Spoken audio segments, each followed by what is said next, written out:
guys. So for those of you who don't know, I am a huge true crime fan.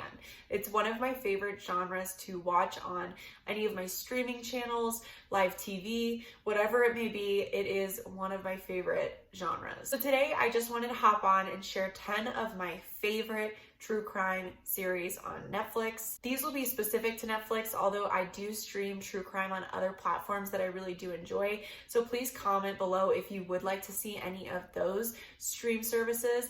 I might be able to do one on Hulu or similar, so let me know if that's something you guys would be interested in. So the first one that I wanted to talk about, this is the one I've watched the most recently, and this was the Murdaugh Murders. I think a lot of people will be familiar with this series since it's so new to Netflix and it's actively going on. So this was a really interesting series overall. I think one of the most frustrating things about it is that there is no closure since it's actively happening. But it was really interesting to hear a story that's more recent. Oftentimes, true crime is focused on a period of time that was long ago where forensic data was very different. And so it feels almost more out of touch, whereas the newer true crime series are really interesting. And it's crazy to find out that these kinds of things are still happening. So the second one I wanted to point out that I really have enjoyed throughout the past few years, this is the Ted Bundy tapes. I definitely would recommend watching this as a preface to the new Zac Efron Ted Bundy movie. This series focuses more on the forensics and takes the drama out of it. It's really focused on what actually happened, and it's far less Ted Bundy focused and far more victim focused. Number 3 was I'm a Stalker. I thought this series was really good. It actually caught me off guard.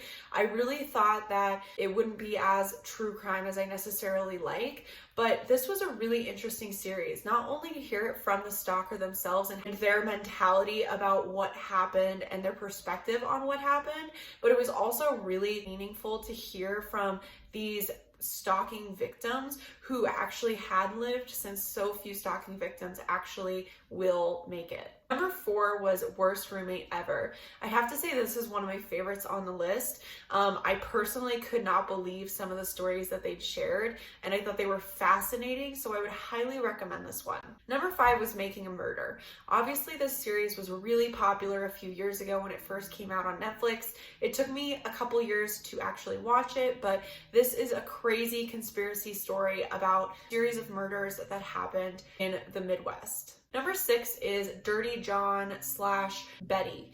This was a really interesting series, which I loved throughout the first season. First season focuses on a completely different story than the second season.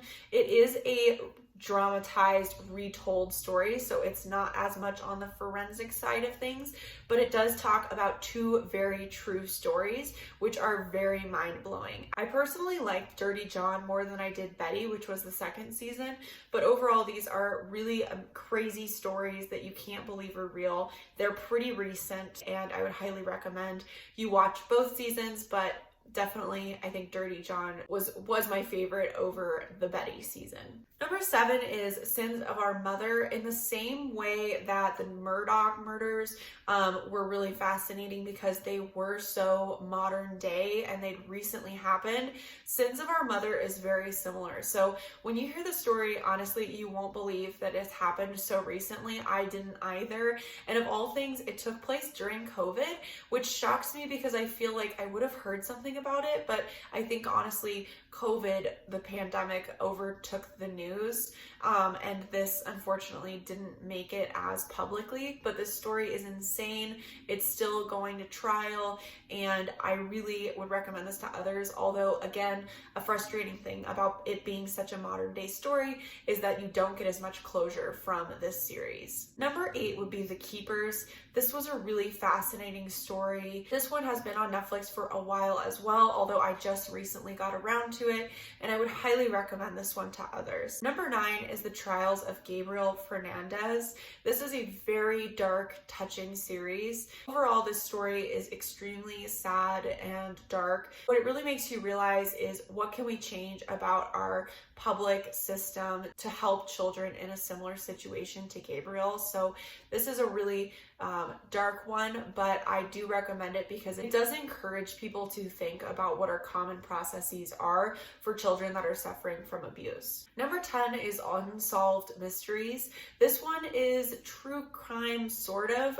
Some of it's a little bit of conspiracy, but I really love the variety that they do in this series. Everything from aliens to Bigfoot to your typical true crime documentary series. I would definitely recommend this to someone who is looking for more of a variety of true crime stories versus strictly, murder, true crime, that kind of typical things. However, all of them are totally fascinating. Honestly, I wasn't someone who was expecting to like such a variety of stories and some that are bordering conspiracy, but I thought the whole series was super fascinating and I can't wait for another season. So overall, these were my top 10 Netflix true crime series. I would obviously highly recommend them to others. I think that Worst Roommates Ever and I'm a Stalker were probably two of my favorites from this entire list. But overall, I would recommend all of them for their own reasons. So if you watched any of these below and you did enjoy them, or maybe you didn't enjoy them, let me know why in the comments section. If you did like this video and want to see what my thoughts are on some other streaming services, give this a thumbs up, and I hope to see you guys in the future. Thanks, bye.